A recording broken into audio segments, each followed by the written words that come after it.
White House spokesman Robert Gibbs repeatedly said nothing has changed. A public option is still the president's preferred choice. So when you say a public option is now the president's preferred choice, has been and is his preferred choice. I'm not just saying that now. I'm saying Okay. I said that repeatedly. The president has said Okay, that. so is the public option an essential part of health reform? I think the president answered that on Saturday. Actually, on Saturday, the president suggested the public option may no longer be his preferred or essential choice. All I'm saying is, though, that the public option, whether we have it or we don't have it, is not the entirety of health care reform. This is just one sliver of it, one aspect of it.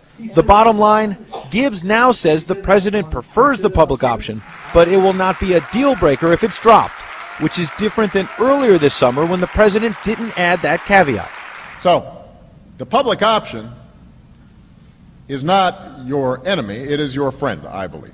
Addressing the American Medical Association in June, the president made it seem like a public option was not just his preference, it was essential. I believe one of these options needs to be a public option that will give people a broader range of choices and inject competition into the healthcare market so that we can force waste out of the system and keep the insurance companies honest. Mr. Obama was just as adamant last month. That's why any plan I sign must include an insurance exchange, a one-stop shopping marketplace where you can compare the benefits, costs, and track records of a variety of plans, including a public option to increase competition and keep insurance companies honest.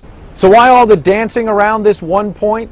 The president is caught between conservative Democrats in the Senate who suggest they can't support a bill with a public option and liberal Democrats in the House who say they can't support a bill without a public option. Ed Henry, CNN, the White House.